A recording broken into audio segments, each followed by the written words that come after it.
오늘 함께 보실 말씀 출애굽기 3장 1절부터 12절까지입니다. 구약성경 84페이지 출애굽기 3장 1절부터 12절까지 말씀, 저와 여러분 한 절씩 교독하실 텐데 제가 먼저 출애굽기 3장을 읽겠습니다. 구약성경 84페이지입니다. 모세가 그의 장인 미디안 제사장 이드로의 양떼를 치더니 그 떼를 광야 서쪽으로 인도하여 하나님의 산 호렙에 이르매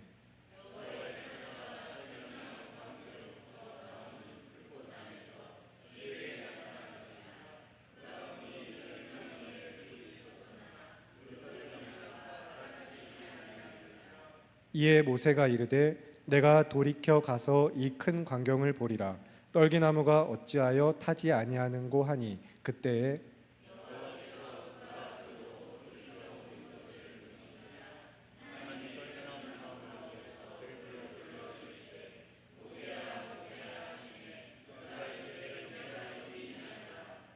하나님이 이르시되 이리로 가까이 오지 말라. 네가 선 곳은 거룩한 땅이니 내 발에서 신을 벗으라.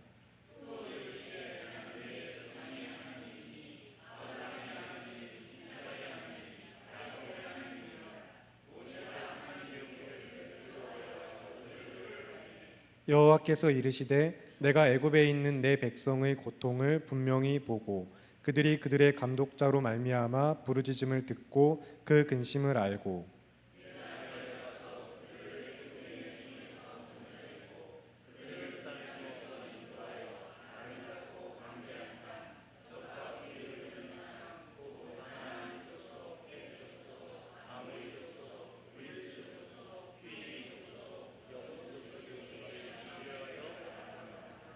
이제 가라. 이스라엘 자손의 부르짖음이 내게 달하고 애굽 사람이 그들을 괴롭히는 학대도 내가 보았으니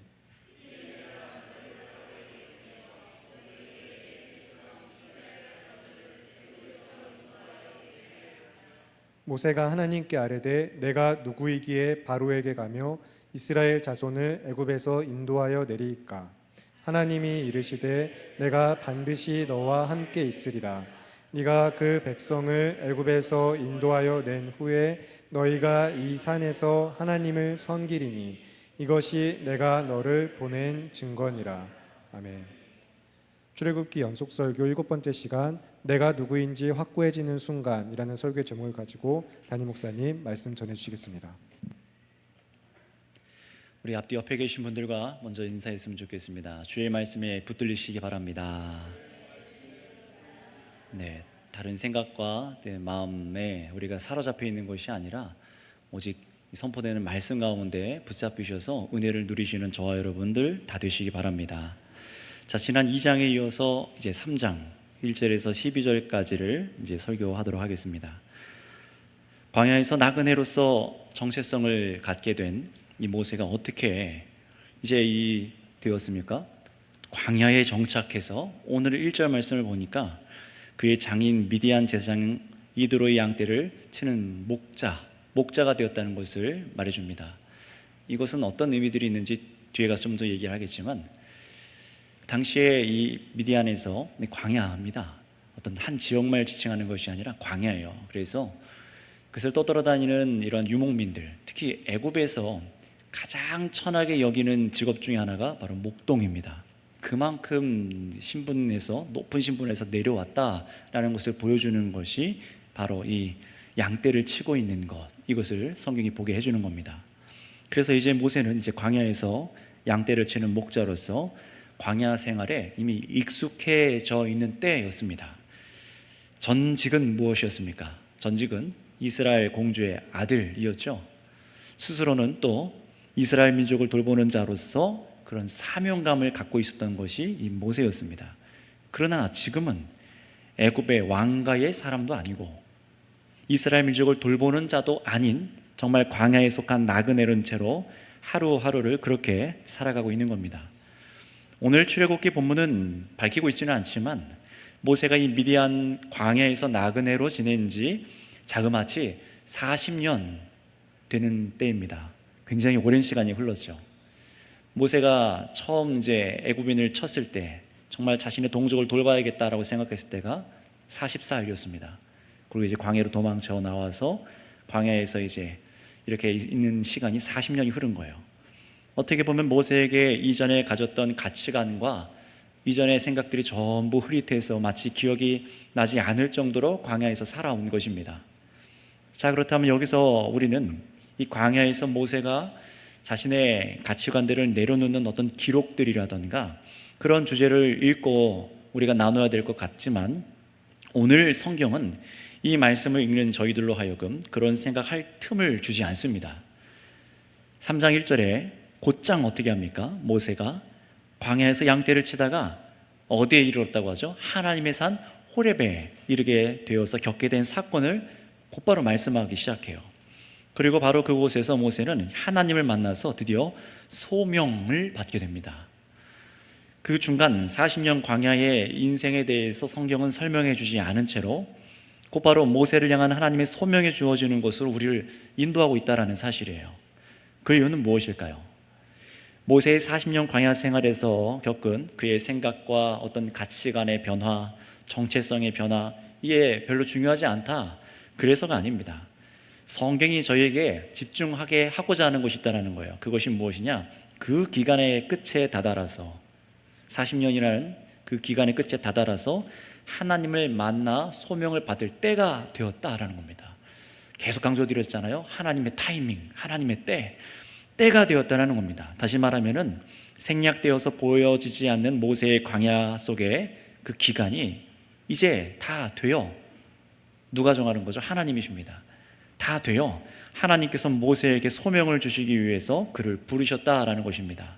그러니 우리가 여기서 알 수 있는 것은요, 모세가 히브리인으로서 하나님께서 자신을 쓰실 것이라는 기대로 그렇게 막 가득 찼었으나 자신의 의도대로 되지 않았던 지난날 이 모세의 인생들은 결코 그냥 망한 인생이라던가 그냥 완전히 절벽 아래로 떨어져서 곤도박질 쳐서 비참한 인생이 된 것이 아니었다는 사실이에요. 광야를 40년 동안 도대체 모세 뭐하고 살았냐? 왜 이렇게 비참한 인생을 살게 되었냐?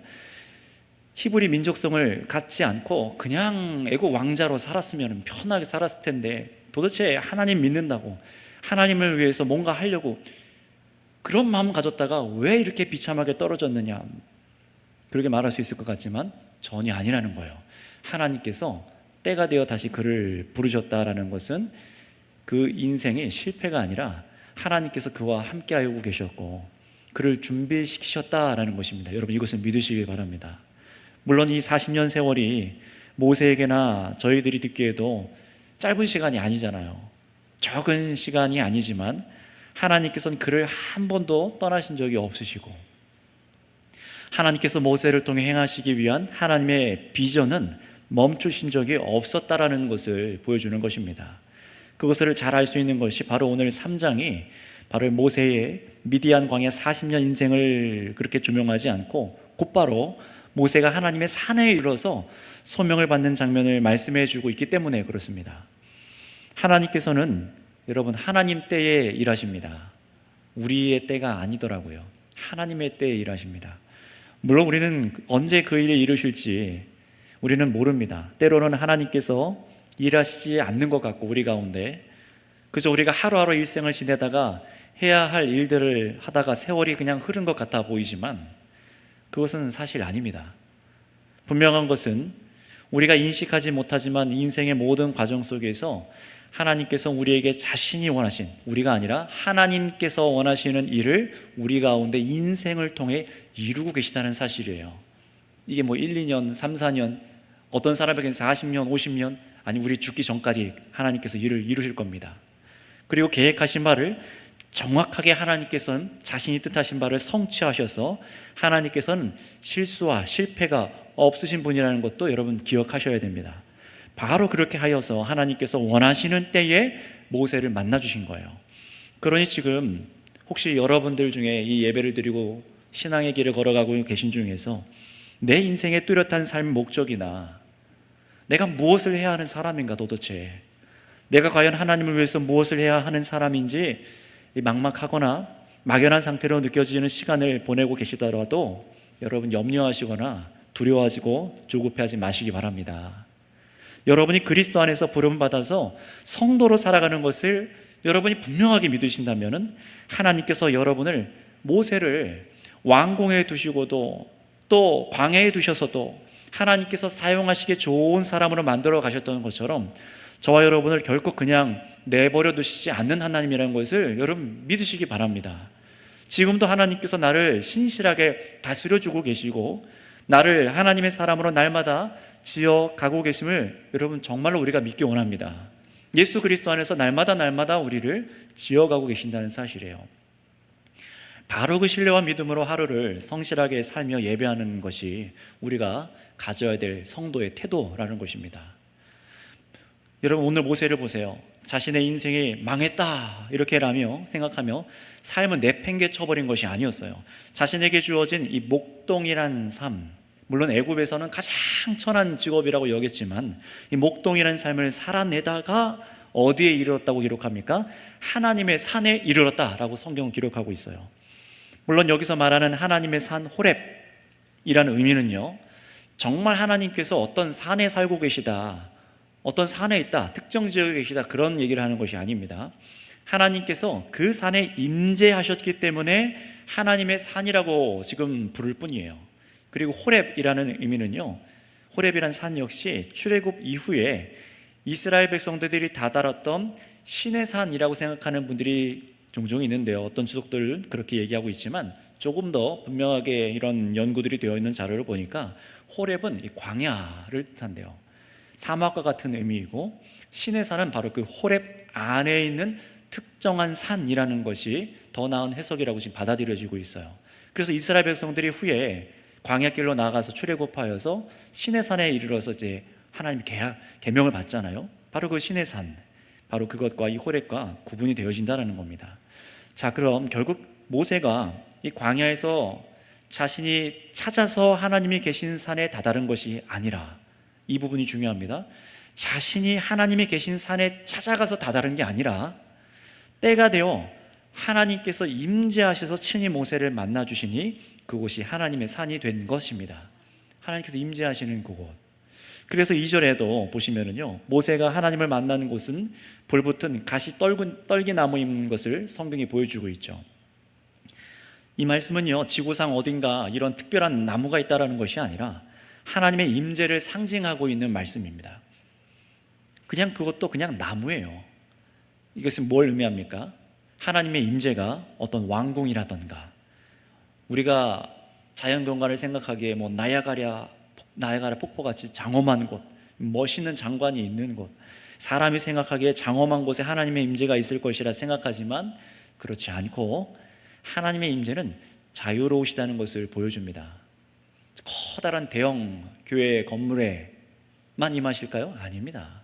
그런 건물에가 아니라 지하, 정말 저 구석에 갓 개척해서 있는 그 지하 교회 예배당 안에도 모인 성도들 가운데도 임재하신 분이십니다. 하나님의 임재는 자유로우신 거예요. 우리가 통제하거나 제한하거나 오라 하고 해서 오시고 가라 해서 가고 그렇게 할 수 있는 분이 아니라는 겁니다. 오히려 우리를 부르시는 것이 하나님이십니다. 그리고 그 안에서 어떻게 됩니까? 오늘 말씀을 보시면 임재 가운데 이 모세가 목격한 것이 기록되어 있죠. 여호와의 사자가 그 가시떨기나무 불 가운데 나타나요. 그것을 마치 불과 같이 지금 표현하는데요, 3절에 보면은 이 불타는 불이 나무를 막 태울 것 같지만 그렇지 않고 있습니다. 나무가 분명히 타서 재가 되고 떨어지고 사라져야 되는데 그러지 않는 거예요. 분명히 모세가 지금 인식하기에는 자연적인 어떤 빛이 있고 열기가 있어서 불이 있는 것을 인식할 수는 있는데 이 나무를 태우지는 않는 겁니다. 여러분, 성경에서 이 불이라는 것은요, 하나님의 임재를 상징하긴 하지만 두 가지 의미가 있습니다. 하나는 심판, 하나님의 심판 의미합니다. 다 살아버려요. 두 번째, 정말 임재하셔서 위험 가운데 자신을 나타내 주실 때, 그때 이제 이런 표현들이 나타납니다. 여기서는 어떤 것입니까? 하나님의 심판으로 임재하신 것이 아니라 함께 하여 주셔서 자신을 드러내어 주시는 그런 임재를 보여주시는 거죠. 여기서는 여호와의 사자, 천사와 같이 이해되는 이 존재들은요, 여기서도 마찬가지 메신저로, 마치 이 하나님의 사자, 천사가 하나님 자신이 오셔서 말하는 것처럼 그렇게 오늘 모세에게 보여지고 있는 거예요. 결국 이 하나님의 호렙산, 가시 떨기 나무라는 것은요, 하나님의 임재의 상징을 우리에게 그 이상을 생각하도록 하지 않습니다. 특정한 지역, 어떤 특정한 임재의 거룩한 곳, 단순히 그런 걸 말하는 것이 아니라 하나님께서 임재하신 곳, 하나님께서 만나주시기 위하여 하나님께서 찾아오셨다라는 것이지, 모세가 하나님을 찾아 나선 것이 아니라는 것입니다. 때가 되어 하나님께서 그에게 함께 하셨다라는 거예요. 그래서 5절을 보실까요? 5절에도 보시면은 모세가 선 땅에서 하나님께서 뭐라고 말씀하십니까? 너의 신을 벗으라. 신을 벗으라는 것을 볼 수 있어요. 내가 선 곳은 거룩한 땅이다 라고 하시는데, 여러분, 이 지구상에서 어떤 특정한 지역에서 신을 벗어야만 하는 그런 거룩한 지역이 있다라는 것이 아닙니다. 그런 것이 아닙니다. 만약에 우리가 그런 것이 있다면 항상 지나다니다가 신발을 벗고 신발을 들고 맨발로 다녀야겠죠. 옛날에는 정말 우리가 모를 때는 그런 생각을 할 때가 있었어요. 이 강단, 이 강례상은 어떤 하나님의 영이 특별히 임하는 데라서 절대로 신발을 신으면 안 된다, 그렇게 생각하고 가르치는 사람이 종종 있었습니다. 근데 아니지요. 그런 것이 아닙니다. 신발 신고 올라와도 상관은 없습니다. 위생상 벗고 올라오는 거예요. 절대 우리 여러분 그렇게 구분하여서 성과 속, 거룩한 것과 덜 거룩하지 않은 것을 나누려고 하지 마시길 바랍니다. 지금 성경은 그걸 말하고 있는 것이 아니에요. 지금 여기서 왜 하나님께서 신발을 벗으라 라고 하셨냐면은, 하나님께서 임재하신 것이 때문에, 하나님께서 임재하셨기 때문에 그곳이 잠시 거룩한 땅으로 불려지고 있기 때문에 그렇습니다. 벗으라는 거예요. 신발을 벗고 자신을 내려놓고 엎드리는 거죠. 결국 모세는 친히 임재하여 주신 하나님을 만난 그곳에서 여러분 드디어 사명을 받습니다. 이게 중요한 거예요. 오셔서 임재한 가운데 오셔서 모세에게 사명을 주십니다. 사람의 인생에 여러분 가장 중요한 순간이 바로 이 지점이에요. 무엇입니까? 하나님께서 우리를 만나 주시고 우리가 사명을 받는 순간입니다. 바로 이 지점입니다. 내가 누구인지, 무엇을 해야 하는 사람인지, 인생이란 이 광야 속에서 도대체 무엇을 위해 내가 지금 다른 박질하고 있는지, 그것을 아는 것만큼 가치 있는 것은 없습니다. 그런데 성경은 바로 그 지점이 언제라고 말하는 겁니까? 하나님의 때, 하나님께서 임재하여 주셔서 모세가 하나님을 만날 때에 라고 지금 보여주고 있는 거예요. 내가 사명을 정하는 것이 아니라, 여러분 잘 들으셔야 됩니다. 내가 사명을 정하는 것이 아니라 어떤 특별한 곳에 가서 그렇게 받는 것이 아니라 하나님께서 나를 만나 주실 때라는 겁니다. 어떤 특별한 산을 가서 기도해야만 내가 사명을 받고, 교회에서 내가 기도하면 사명을 못 받고, 그런 것이 아닙니다. 하나님께서 만나 주실 때라는 거예요. 그렇다면 여러분, 모세가 받은 사명은 무엇일까요? 성경은 곧바로 하나님께서 그 사명부터 준 것으로 기록하지 않아요. 자, 내가 너를 만날게, 사명 이거다 라고 하지 않습니다. 하나님과 만난 과정 속에서 하나님과 모세에 대하여 이 성경은 집중시키고 있어요. 왜 그런지를 알기 위해서는 지금 이 모세가 사명을 받는 이 장면과 창세기에 우리가 알고 있는 쭉 올라가서 선조 야곱이 하나님께 약속을 받는 장면을 우리가 겹쳐서 볼 필요가 있습니다. 여러분, 제가 이제 창세기 본문을 읽어드릴 테니까 여러분들은 뭘 하시면 되냐면, 오늘 출애굽기 본문에 제가 읽어주세요 라고 제가 부탁드리는 구절을 읽어주시면 되겠습니다. 이해되셨지요? 제가 하나님께서 이스라엘이 애굽에 들어가기 전에 야곱과 하나님의 대화가 기록된 창세기 말씀을 먼저 읽어드리겠습니다. 제가 창세기 46장 2절을 읽어드릴 테니까 한번 잘 들어보세요. 그리고 여러분은 출애굽기 3장 4절을 읽으시면 됩니다. 제가 46장 2절을 읽고 나면은, 창세기 46장 2절을 읽으면은 여러분은 출애굽기 3장 4절을 읽어주시면 됩니다. 제가 야곱에게 하나님께서 하신 말씀 기록된 부분을 읽겠습니다. 그 밤에 하나님이 이상 중에 이스라엘에게 나타나 이르시되 야곱아 야곱아 하는지라. 야곱이 이르되 내가 여기 있나이다 하매. 시작.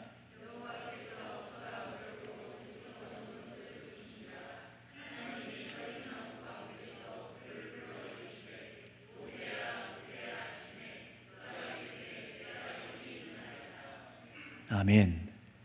하나님이 지금 야곱을 창세기에서 야곱아 야곱아 몇 번 부르셨습니까? 2번 부르시죠. 모세에게도 그 이름을 2번 부르십니다. 그리고 야곱도 내가 여기 있나이다 대답하고, 모세도 내가 여기 있나이다 라고 똑같이 지금 답을 하고 있습니다. 우연일까요? 제가 이번엔 창세기 46장 3절을 읽어드리겠습니다. 여러분은 3장 6절을 읽어주세요. 출애굽기. 제가 창세기 읽겠습니다. 하나님이 이르시되 나는 하나님이라 내 아버지의 하나님이니 애굽으로 내려가기를 두려워하지 말라. 내가 거기서 너로 큰 민족을 이루게 하리라. 시작.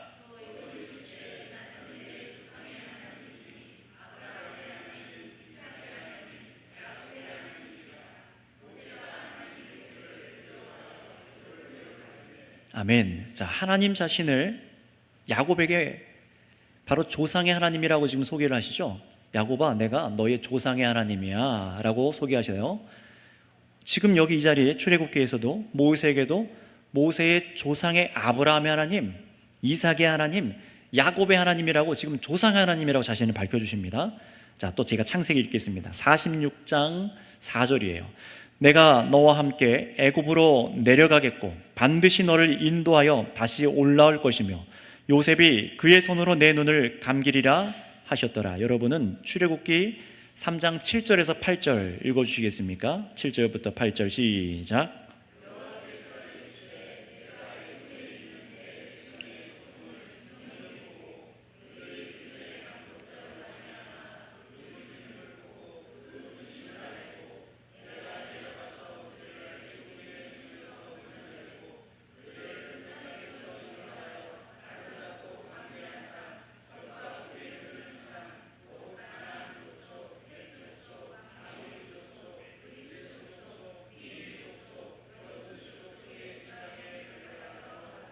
아멘. 자, 창세기에서는 야곱에게 내가 애굽에 함께 내려가겠다라고 하시죠. 내가 함께 내려가겠다. 거기서 반드시 너를 인도하여 다시 야곱아 다시 올라올 것이다 라고 약속해 주세요. 근데 여러분이 읽으신 출애굽기에는 뭐라고 되어 있습니까? 금방 읽으신 모세에게도 하나님께서 내려가서 이스라엘 백성들을 인도해 내어 가나안 민족이 사는, 금방 쭉 읽으신 족속들이 사는 약속된 땅으로 데려가겠다라고 말씀하시죠. 자, 여기까지 우선 보면은요, 지금 모세가 하나님의 부름을 받는 것도 이 조상 야곱과 동일하고, 그리고 그 내용도 굉장히 유사한 것을 알 수 있습니다. 결국 우연이 아니라는 거예요. 지금 성경은 의도적으로 우리에게 뭔가를 읽어내고 깨닫게 하려는 겁니다. 무엇을 보여주는 겁니까? 하나님께서 바로 조상 야곱에게 하신 약속이 바로 이 모세에게 이어지고 있다라는 것을 보여주는 거예요. 하나님께서 조상 야곱에게 하신 그 약속, 그 비전을 지금 모세에게도 이어주고 계시다라는 겁니다. 다시 말하면요, 야곱에게 주신 약속이 모세를 통해서 이루어지고 있다는 것이고, 야곱에게 주신 약속이 모세의 사명이 된 것입니다. 여러분, 이걸 어떻게 생각하세요? 야곱에게 주신 약속이 모세의 사명이 되었어요. 모세의 사명이, 지금 이 80살 먹은 이 모세의 사명이 새 사명이 아니라 다른 사람 것이 주어진 것 같아서 조금 불편해 보이는 것 같긴 하잖아요. 내가 다른 사람 걸 왜 해야 돼? 여러분, 그렇지 않습니다. 여러분, 야곱에게 지금 애굽으로 내려가라 라고 말씀하신 분이 누구십니까? 하나님이시죠. 모세에게도 내려가라, 내가 갈 테니 모세야 너도 가라 라고 하시는 분도 똑같이 하나님이세요. 여러분, 지금 이것은 결국 야곱과 모세가 가진 이 약속은, 그 사명은 본래 누구의 비전이라는 것입니까? 맞습니다. 하나님의 비전이에요. 야곱의 것도 아니었고 모세의 것만도 아닙니다. 그들에게 말씀하신 하나님의 비전이 지금 그 사람들에게 주어졌던 것이에요. 하나님의 것입니다. 성도들에게 주어지는 사명은 사실 여러분, 하나님께서 가진 뜻이라는 것이에요. 이것이 중요한 거죠. 하나님의 뜻이 나의 사명이 되고 하나님의 비전이 나의 인생의 목적이 되는 것입니다. 이게 바로 성도가 가져야 될 사명이라는 거예요. 여러분, 이것이 반대가 되면 안 됩니다. 하나님 앞서서도 안 되는 것이고요. 모세는 하나님께 부르심을 받아 자신이 꿈꾸던 것보다 더 큰 계획 속에 지금 참여를 했던 거예요. 분명히 하나님을 위해서, 민족을 위해서 내가 뭔가를 해야 된다라는 생각을 갖고 있었는데, 이거 40년 지나서 하나님께서 뚜껑을 열어서 딱 보게 하시는데 더 큰 계획이 있으셨구나, 이 엄청난 계획 속에 나를 지금 불러주신 거구나, 영광스러운 것 아닙니까? 남의 꿈, 그거 야곱 꿈인데 그거 왜 제가 갔습니까? 이러지 않았어요. 엄청난 하나님의 구원하심 가운데 자신이 지금 부름받은 거예요. 애굽에서 번성한 백성들이 이제 약속한 땅, 가나안 땅으로 이제 인도에 내도록 하나님께서 그 약속을 맡기신 겁니다. 하나님께서 자신의 백성에게 약속한 그 지점이 있잖아요. 그곳을 모세도 바라보게 한 겁니다. 바로 가나안 땅을 모세도 바라보게 해주신 거예요. 여러분, 사실 이 비전은 야곱, 아브라함 그들의 것인 것 같지만 누가 주셨다고요? 하나님이요. 하나님께서 지금 지정해 주신 가나안 땅을 하나님께서 보게 하신 거예요. 성도들은, 그 당시의 성도들은 그러니 하나님께서 주신 그 땅을 바라봐야 했습니다. 모든 성도들이요. 여러분, 그러나 이 약속한 땅 가나안 땅으로 모세에게 혼자 가라라고 하지 않으십니다. 다시 애굽으로 내려가서 애굽에서 괴롭힘 받고 학대당하고 고통당하는 너희의 동족 이스라엘에게 가서 그들을 인도해 내라라고 하십니다. 우리 9절 10절 말씀, 본문 9절 10절 말씀을 함께 읽어볼까요? 시작. 이제 가라, 이스라엘 자손의 부르짖음이 내게 달하고 애굽 사람이 그들을 괴롭히는 학대도 내가 보았으니 이제 내가 너를 바로에게 보내어 너에게 내 백성 이스라엘 자손을 애굽에서 인도하여 내리라 하니라. 아멘. 여러분, 이 말씀 보세요. 감격스러운 장면 아닙니까? 모세가 40년 전 애굽의 공주의 아들로 있을 때에 자신이 고통당하는 히브리 동족에게 사실 품었던 마음이 이거잖아요. 우리 동족 도와야지. 고통당하는 우리 동족 도와야지. 그러나 그때는 모세가 할 수 있는 게 없었어요. 스스로 사명감을 갖고 그 마음에 불타서 뭔가 하긴 했지만 고작 한다는 게 애굽인을 쳐서 복수를 하거나 동족을 돌보려 했지만 싸우는 이 히브리인 2명도 중재하지 못하고 무엇 하나 제대로 할 수 없었던, 능력이 없었던 사람이었습니다. 하지만 지금 이제는 그때보다 더 근본적이고 원대한 일을 하나님께로부터 친히 듣고 사명으로 감당할 수 있게 된 것입니다. 여러분, 자기 스스로 그냥 품은 게 아니에요. 여기서도요, 80 먹고 이제는 내가 나이가 찼으니까 내가 할 수 있겠지가 아니에요. 하나님께서 모세 자신에게, 지금 모세에게 하나님께서 말씀하실 때가 지금 중요한 겁니다. 9절에 보세요. 이제 가라. 때가 된 거죠. 10절에도 보세요. 이제 내가 너를 바로에게 보내어 라고 말합니다. 이스라엘 애굽에서 인도하여 내리라 라고 말합니다. 여러분, 모세는요, 사실 바로 이 부르심, 하나님이 가라 하실 때에 움직여야 했던 사람입니다. 그때 움직였어야 되는 거예요. 그러나 그 때가 되기 전까지는 반드시 모세가 어떤 과정이 필요했을까요? 실패했어야 하고 실패도 필요했던 겁니다. 동족에게 거절도 당했어야 됐고 광야로 가서 나그네가 되어야 했고 40년이라는 시간 동안 목동으로 살아가야만 했다라는 것입니다. 우리는 그 시간이 불필요하고 실패도 필요 없고 그냥 빨리 사명을 알아서 빨리 성공하고 싶잖아요. 그런데 그게 아니라는 거예요. 우리가 뭔가를 겪어야 되는 시간들이 있다는 것입니다. 이 모세가 그랬어요. 물론 모세도 일이 이렇게 진행되고 또 이런 날이 오리라, 게다가 이런 때에 하나님께서 자신을 부르셔서 보내시리라 전혀 생각하지 못하고 있었던 것입니다. 그러나 여러분, 이런 기쁜 사명을 받는 자리에서 여러분 어떻게 될까요? 모세가 드디어 하나님께서 나를 부르셨구나 막 감격하고 그런 것이 아니라 주춤합니다. 주춤해요. 아마 이것이 저와 여러분들 우리의 모습이기도 할 것 같은데요, 우리 11절 말씀 한번 같이 읽어볼까요? 본문 11절입니다. 시작. 모세가 하나님께 아뢰되 내가 누구이기에 바로에게 가며 이스라엘 자손을 애굽에서 인도하여 내리까. 아멘. 쓰디쓴 실패를 겪고 자신의 인격적인 한계에 다다랐었고 자신의 능력 부족을 겪었던 그런 모세입니다. 여전히 자신의 친족이 고통당하고 있는 것을 알지만 내가 아무것도 할 수 없다, 무슨 목동이 뭘 하냐, 이런 생각하며 40년을 사실 지내왔습니다. 근데 그런 그에게 하나님께서 오셔서 사명을 주시는 것이 엄청나게 감격스러운 일인 것이 맞지만 여러분, 여기서 이제 중요한 지점에 모세가 다다랐어요. 모세는요, 이제 자기를 아는 거예요. 자기 자신을 이제 아는 겁니다. 자신이 사실 아무런 능력이 없는 사람이라는 것을 아는 거예요. 의로운 마음을 품어도 그것도 온전히 실행 못하고 이루지도 못하는 사람. 다른 사람이 부러워할 만한 애굽 왕가에 속한 사람으로 있어도 영향력을 제대로 주지 못하고 히브리인 동족에게도 인정받지 못하는 정말 아무것도 할 수 없는 사람이라는 걸 아는 거예요. 그저 평범한 사람 목동일 뿐이라는 겁니다. 그러나 여러분, 여기서 지난주 나그네라는 정체성을 가진 것에 이어서 바로 이 지점이 바로 모세가 하나님께 쓰임을 받을 자로서 모세 자신을 가장 바르게 인식하는 순간이 되어진 겁니다. 하나님의 뜻이 내 사명이 되어지는 지점이에요. 그때가 언제예요? 바로 내가 아무것도 할 수 없는 자라는 것을 아는 때입니다. 의외이지 않습니까?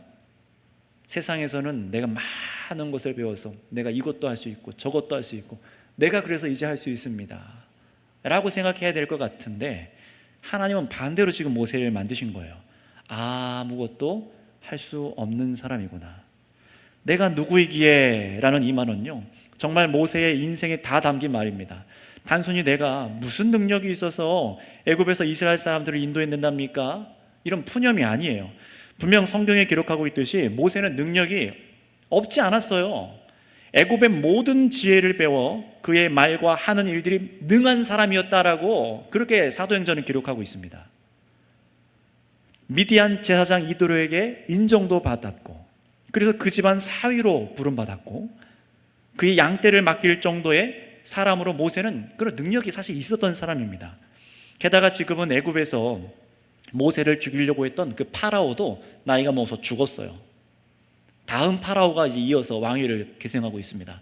시간이 흘러도 이제 시간이 흘렀으니까 다시 돌아가서 이전에 갖고 있었던 그 신분, 애굽의 왕자로서 자신을 따르는 소수라도 모아서 활동을 할 수 있는 사람이었다는 거예요.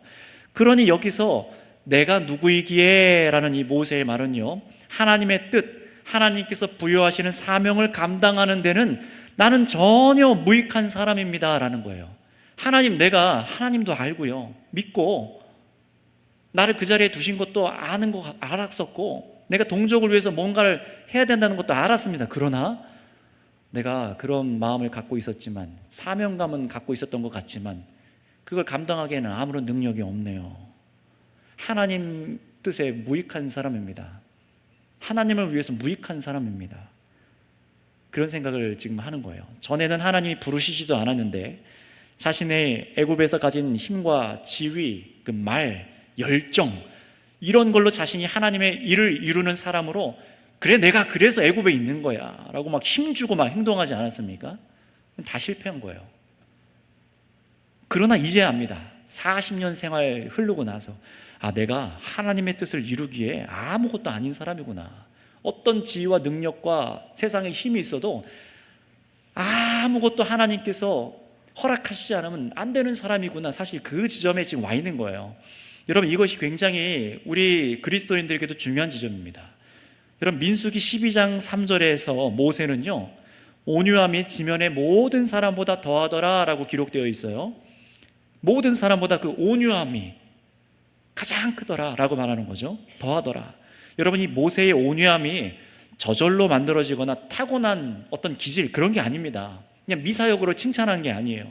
모세의 조상 야곱도 그 인생이 험악하다라고 말했었는데 이 모세도 만만치 않아요.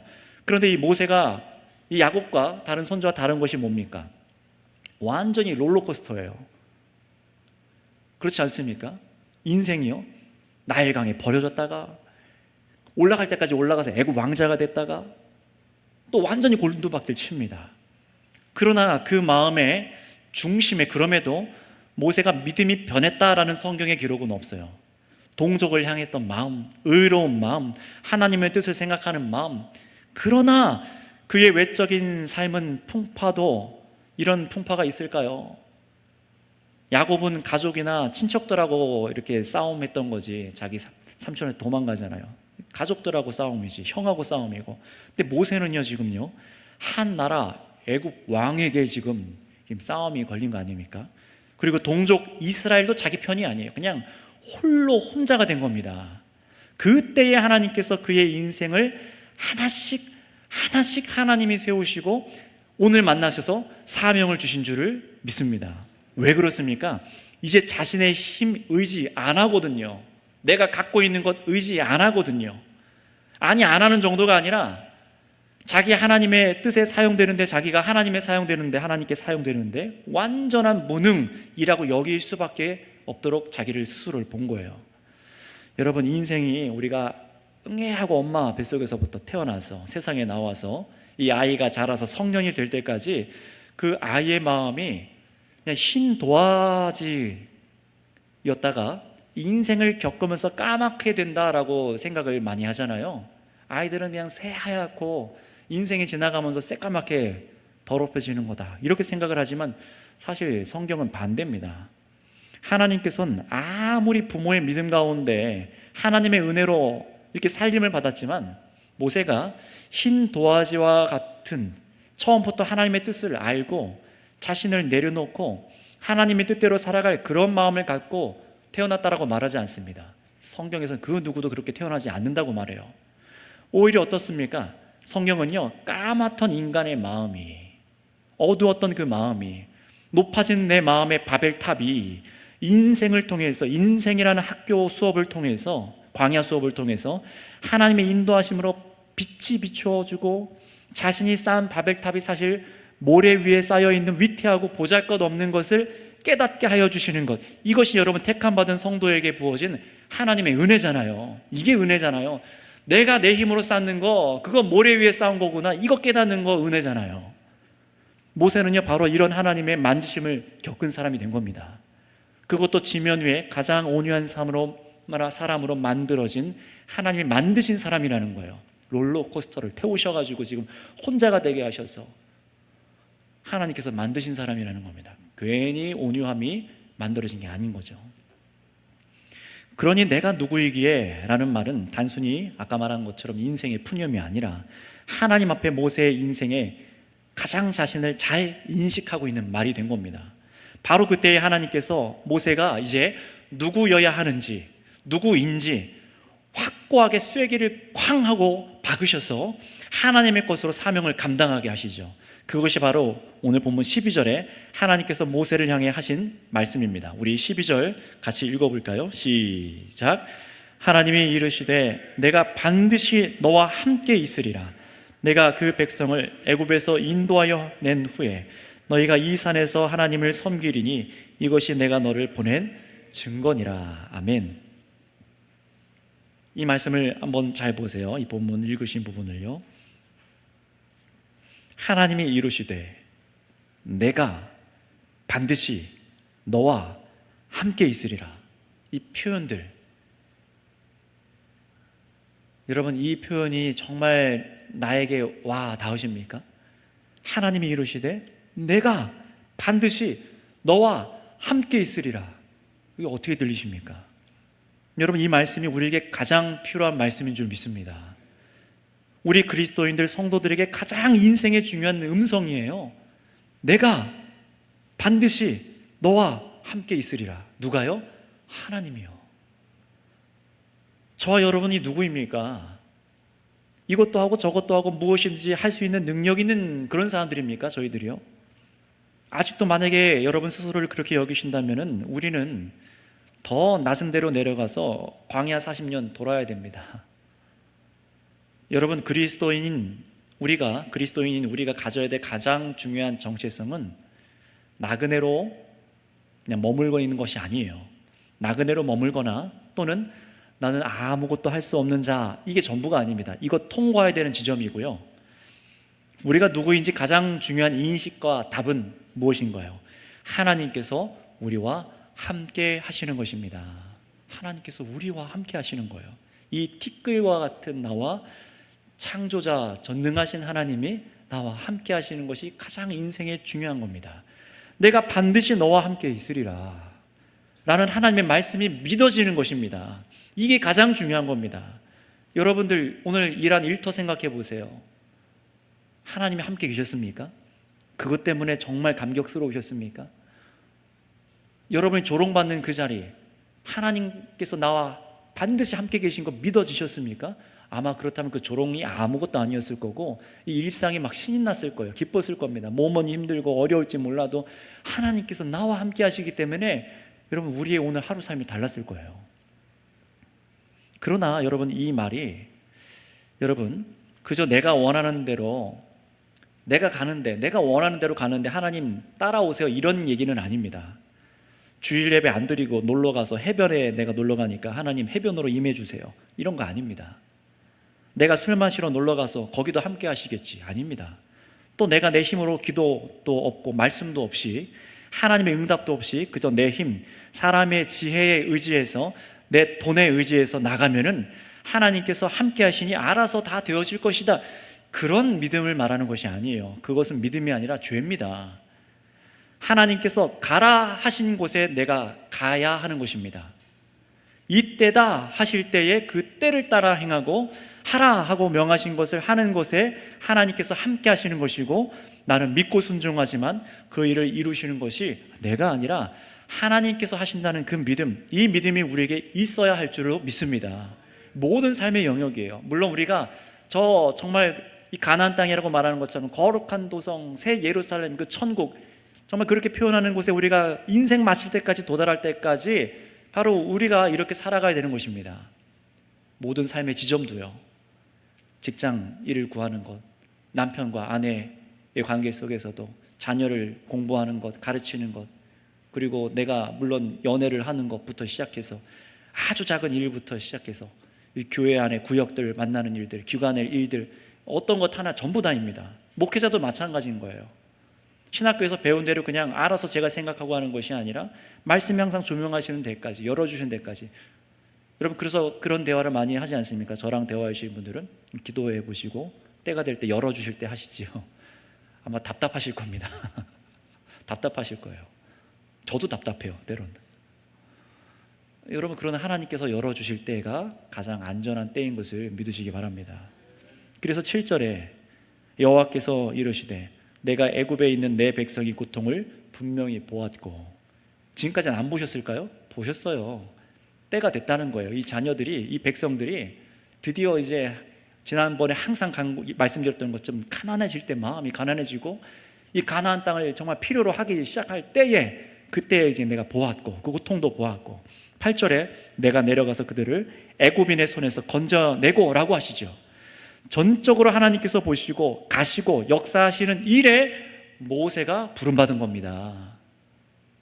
반대가 되면 안 돼요. 내가 가는 길에 하나님 함께 해주세요, 이게 신앙이 아니에요. 이건 신앙이 아닙니다. 전적으로 하나님이 보시고 가시고 역사하시는 일에 우리가 부름받아 가는 것이 우리 인생이 되어야 됩니다. 그러니 모든 일을 행하시는 능력이 하나님께 있음을 깨닫고 뿐만 아니라 이 일을 위해 무익한 나를 하나님이 부르셨구나, 그리고 함께 하시는구나, 일을 이루신다는 것을 전적으로 믿어야 되는 줄을 믿습니다. 이것이 모세에게 갖게 하신 믿음이라는 겁니다.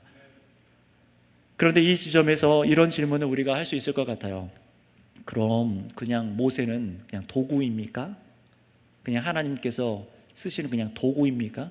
사람을 그냥 아무 생각도 안 하게 하고 아무 일도 할 수 없는 그런 무능한 도구로 만들어 쓰시고 그의 인생의 기쁨은 도대체 어디 있는 겁니까? 어차피 하나님 다 하실 것인데 왜 모세의 인생을 저렇게 만드셨나요? 그렇게 물을 수 있지 않겠어요? 여러분, 이 질문에 오늘 이 말씀을 듣는 성도님들도 잘 생각하고 하나님 앞에 답할 수 있으시기 바랍니다. 이 질문의 답은 성경에서 찾길 바라요. 꼭 찾으셔야 되고요. 모세가 여러분 안타까워 보이고 그 인생이 하나님께 속박당해서 뭘 해도 안 되게 만들어 두셔서 불쌍해 보이고, 마치 그래서 내 인생도 마치 그런 것 같아서 하나님이 원망스럽고 내 인생이 왜 이럴까, 만약 그렇게 보인다면은 이제는 그 갇혀있던 생각에서 나오시기 바랍니다.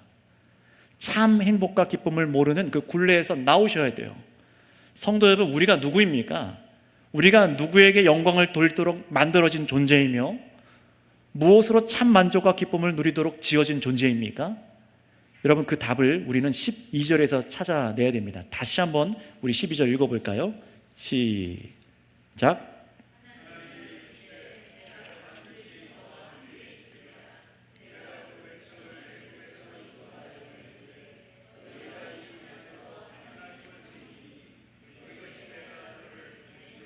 아멘. 자, 12절에서 정말 우리가 무엇하는 존재입니까? 어떤 존재로 누구에게 영광을 돌리도록 만들어진 존재이며 무엇으로 참 만족과 기쁨을 누리도록 지어진 존재인지 12절에서 혹시 답을 찾으셨습니까? 너희가 이 산에서 하나님을 섬기리니. 여러분, 이것이 우리의 목적입니다. 이게 우리의 기쁨이라는 거예요. 하나님을 경배하도록, 하나님을 영광을 돌리도록, 참 거기서 만족과 기쁨을 누리도록 우리가 지어진 존재라는 거예요. 이 약속의 말씀은 모세가 이스라엘 백성들과 출애굽 후에 참으로 하나님께서 자기 자신과 함께 계시다는 것을 확인하라라는 말씀이 되기도 하는데요. 그러나 이 말씀은요, 단순히 그냥 약속의 말씀만이 아니라 이 약속 자체가 여러분 바로 모세와 이스라엘 백성들이 누리는 가장 큰 기쁨이에요. 가장 큰 기쁨이고 이들의 백성들의 정체성의 기준이 되는 것입니다. 하나님을 섬기는 것입니다. 하나님을 예배하는 것입니다. 하나님께 영광을 돌리는 것입니다. 그분의 영광을 즐거워하는 겁니다. 영원토록 하나님을 섬기는 거예요. 애굽에 학대받는 종살이에서 나와서 이제는 자신들을 창조하신 하나님과 함께 거하며 하나님과 교제하며 하나님의 말씀대로 순종하고 하나님의 인도 따라 하나님만 경배하며 동행하는 것, 여러분 이것이 무엇이에요? 바로 예배입니다. 그래서 우리 인생을 지어진 목적이 뭐냐? 하나님을 예배하기 위해서, 이렇게 말씀하지 않습니까? 이게 목적인 거예요. 그런데 모세는요, 하나님을 향해 예배함을 잃어버리고 고통 가운데 있는 이스라엘 백성들을 하나님께서 정말 구원하시는 그 역사 가운데 함께 있게 된 겁니다. 엄청나게 영광스러운 일 아닙니까? 예배를 잃어버렸고 존재의 의미와 기쁨을 잃어버렸던 그 상실한 백성들을 부르셔서 구출해 내셔서 구원해 내셔서 예배의 자리에 하나님을 교제하고 함께 있는 자리로 인도해 가시는데, 그 역사의 놀라운 지점에 모세가 함께 하시게 만들어 주신 거예요. 그러니 여러분 생각해 보세요. 이 모세가 지금 비참하고 불쌍한 삶입니까? 아니죠. 엄청나게 지금 영광스러운 일 가운데 함께하는 거예요. 창조주 하나님께서 자신의 백성을 구원해 내시는데 하나님 혼자서도 사실 부족함이 없으십니다. 그런데 그런 일을 티끌과 같은 한 인생을 부르셔서 그 구원의 약속에 불러 넣어주시고 이해하게 하셔주시고 인생을 통해서 즐거워하게 하셔서 그 영광의 위엄을 보도록 모세를 지금까지 만들어 주신 것입니다. 그러니 모세가 비참해 보이고 아직도 불쌍해 보이십니까? 우리의 인생이 아직도 비참해 보이고 아직도 불쌍한 것 같습니까? 여러분, 우리는 하나님께서 이루시는 그 영광스러운 구원의 일에 참여하여서 가장 즐거운 곳으로 나아가고 있고 그 일에 참여한 줄 믿습니다. 예배하는 자들이 된 거예요. 이 땅에서만이 아니라 영원히 다다른 그 영생을 입어서 영원히 하나님과 교제하는, 여러분 그 일을 위해서 하나님께서 우리를 지어 가시고 만드신 줄을 믿습니다. 설교를 마무리합니다. 성도 여러분, 기억하시기 바랍니다. 하나님보다 앞서가는 사람은 하나님과 동행할 수 없습니다. 하나님이 가라 하시지 않은 대로 마음대로 나아가고 또 하라 하신 일을 대신 다른 것에 열심히 일하면은 하나님과 동행할 수 없습니다. 방향이 다르거든요. 내 능력, 내가 가진 것을 의지하여 일을 처리하려 하는 사람은, 그런 사람은 반드시 하나님과 동행하는 순간에도 자기 실패를 겪을 것이고 죄에 빠져서 고통을 면할 수 없고 결국 하나님의 영광을 가리는 사람이 될 수밖에 없기 때문에 우리는 그러한 힘들을 다 빼야 되는 거예요. 하나님께 딱 달라붙으시기 바랍니다. 옆 사람한테 얘기하세요. 하나님께 딱 달라붙으세요. 싫은데요? 라고 하는 사람들이 있습니까? 많이 기도해 주세요. 나는 싫은데요. 왜 그래야 됩니까? 아직까지 내 힘이 안 빠져 있는 거예요. 모세가 80년이 지금 흘러지 않았습니까? 하나님께서도 저도 더 이렇게 만져가시겠죠. 여러분도요, 모두를. 왜요? 한번 택한 백성을 영원한 그 천국에 이르게 하기 위해, 그 천국에 합한 수준에 이르게 하기 위해 하나님께서 우리의 힘을 빼시는 줄 믿습니다. 하나님을 기뻐하고 세상 돈과 명예와 내 능력, 내 의를 기뻐하는 사람이 아니라 하나님을 기뻐하고 하나님의 구원하심을 전적으로 신뢰하고 하나님께서 보내시는 곳이 있고 하나님께서 하라 하신 일을 해야 하고 하나님께서 이를 완성하심을 보고 하나님을 즐거워하도록 만드신 거예요. 그러나 그러기 위해서 하나님 앞에 아무런 도움도 되지 못하는 무익한 자라는 것을 우리는 깨달아야 됩니다. 내가 아무것도 아니라는 것이 깨달아야 된다라는 것을 성경이 보여주고 있는 거예요. 목사도 마찬가지입니다. 무익한 종인 거예요. 성도님이 1명이 계셨던 100명, 1000명이 되고 10,000명이 돼도 무익한 종인 겁니다. 내가 이만큼 했으니 내가 능력 있는 종 아닙니다. 여러분도 마찬가지입니다. 평생에 우리는 그렇게 살아가야 됩니다. 그래야만 우리 그리스도인들은 예수님만이 내 전부가 되심을 온전히 누릴 수 있게 되는 것이에요. 내가 누구인지 그제서야 확실하게 되는 겁니다. 성도 여러분, 우리가 다 모세와 같이 내가 누구이기에 라는 겸손한 고백에 도달하게 되기를 원합니다. 이 은혜의 일들을 이미 경험한 분들이 이 자리에 계실 것이고, 그리고 아직 그 지점을 향해 가시는 분들도 계실 것이고, 또 지금 현재 아래로 떨어지고 있는 것 같다고 느끼시는 분들이 계실 수도 있습니다. 권면드립니다. 하나님을 신뢰하세요. 내가 하나님의 일하심에 무익하며 내 힘으로 할 수 없음을 인정해 드리세요. 그래서 하나님의 부르심과 인도하심을 늘 구하시며 그 길 속에 구원하신 하나님의 영광을 바라보고 기뻐하실 수 있기를 바랍니다. 그래서 세상에서 내 능력으로 일함으로 나의 존재를 찾다가 그렇게 넘어지지 마시고, 하나님의 구원하심 속에서 나를 부르시고 동행하여 주시는 은혜를 깨닫고 즐거워할 수 있는 우리 선교교회 모두 공동체가 되시기를 바랍니다. 기도하겠습니다. 이 시간 우리 합심하여서 딱 한 가지만 기도하겠습니다. 때로는 우리 인생이 이해가 되지 않고 해석이 되지 않을 때가 있지요. 분명히 하나님께 부름받은 것 같고, 또 그래서 하나님 안에 살아가는 것 같은데 대체 내가 뭘 하는 사람일까? 내가 뭘 할 수 있을까? 세상적으로 능력을 비교해 봐도 더 월등히 앞서가는 사람이 많은 것 같고, 교회 안에서도 그런 것 같고, 도대체 나는 뭘까? 무엇을 해야 될까? 여러분, 두려워하지 마시기 바랍니다. 하나님께서 만들고 계십니다. 빚고 계십니다. 여러분, 그 지점이 근데 언제입니까? 내가 아무것도 할 수 없는 사람이군요.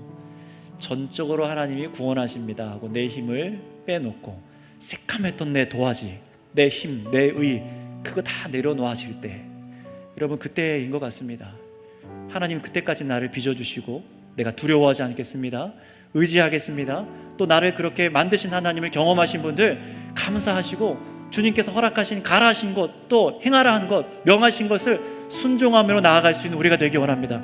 주여 한번 부르짖고 우리가 이 은혜를 깨닫는 자로 기도하겠습니다. 주여, 아버지 하나님 감사합니다. 우리가 이 은혜를, 주님께서 부르시는 은혜를, 우리에게 사명을 주시는 이 은혜를, 이 말씀을 통하여 깨닫는 자로 기도합니다. 간구합니다. 아버지 하나님, 참으로 주께서 원하시는 그 삶이 무엇인지 알기 원합니다.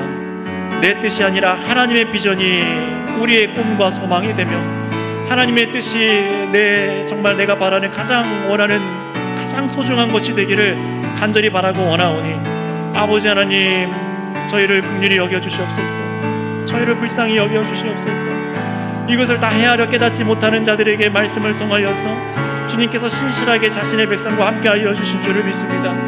하나님 아버지, 참으로 이 모세를 통하여서 행하신 그 일들을, 또 아버지 참으로 우리가 예수 그리스도를 더 바라보게 하시는 줄을 믿습니다.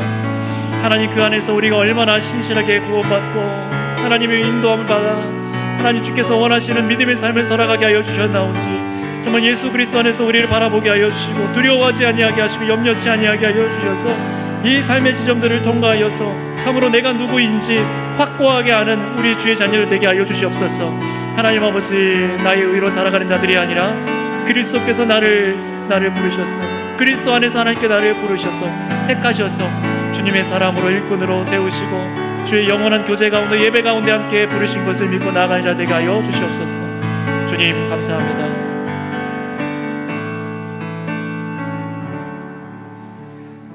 사랑의 주님 감사합니다. 오늘 말씀을 통하여 깨닫게 하신 바를 우리가 잊어버리지 아니하게 하여 주시옵고, 우리가 누구인지 말씀을 통해 날마다 깨달으며 우리가 하나님과 교제하고 예배하는 자로서 하나님께서 얼마나 우리에게 큰 은혜와 은총을 베푸셨는지 잊어버리지 않는 저희가 되게 하여 주시옵소서. 감사하며 우리 구주 예수님의 이름으로 기도드렸습니다. 아멘. 네, 새 찬송가 285장 통일 찬송